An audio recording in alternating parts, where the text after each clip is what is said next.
Now that we've covered the plan, we're going to look into our trading rules.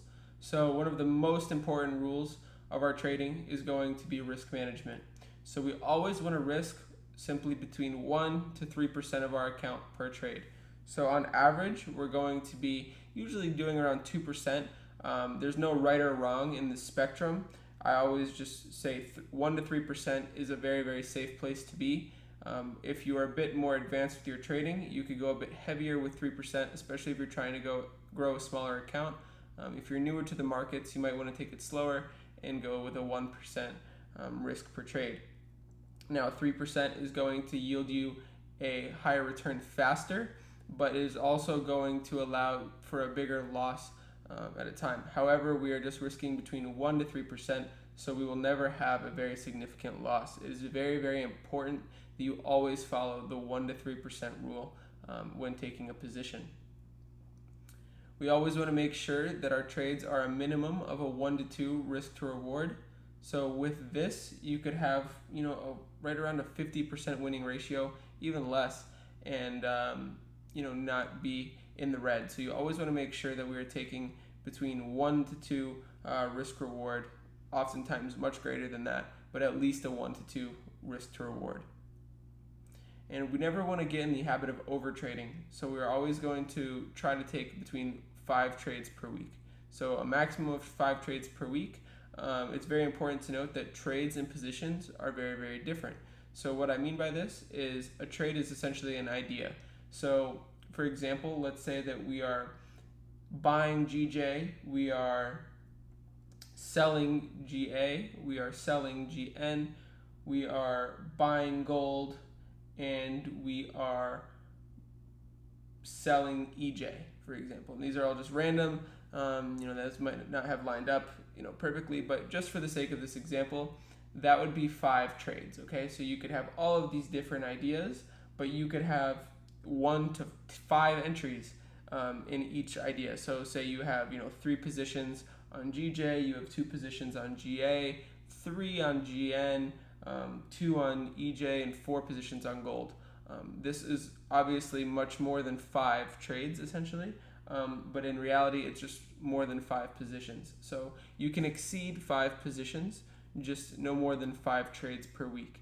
And essentially this means no more than 5 different ideas per week, no more than 5 pairs.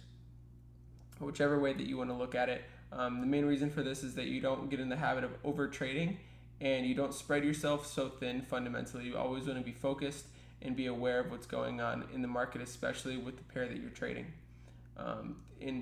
In respect to this, we want to have a maximum of 2 trades running at the same time.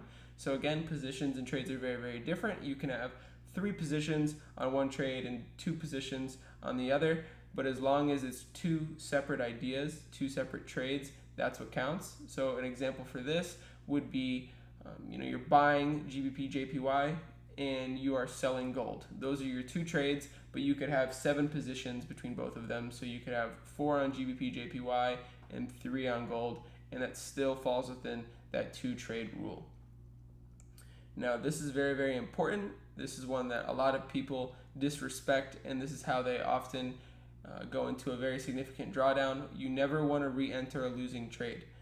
What I mean by this is if you lose on GBP JPY and you say, oh, I'm going to enter again, the price just went a bit higher, it's certainly going to reverse now. No, it's not. It's not typically always the case. If you lose a trade, just move on. Don't look at that pair for the rest of the day. Move on, go to the next day, and allow some time for you to recalibrate your thoughts and reevaluate what you did wrong. So we're never going to be re-entering a losing trade. Entering a losing trade again is something called revenge trading, and this is not good for the health of your account and definitely not good for your trading psychology. So never re-enter a losing trade. If you lose a position, just move on and evaluate what you did wrong and move on.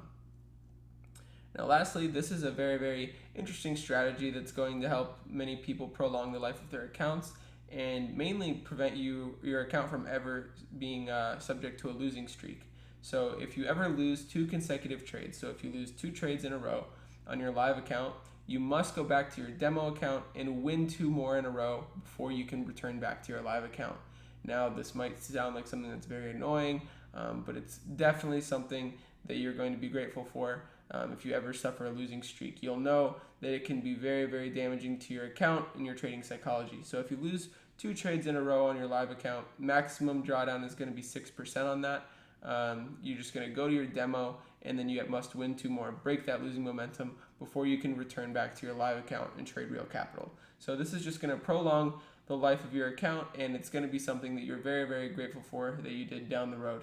So these are the trading rules. Always respect these rules. They're very, very important.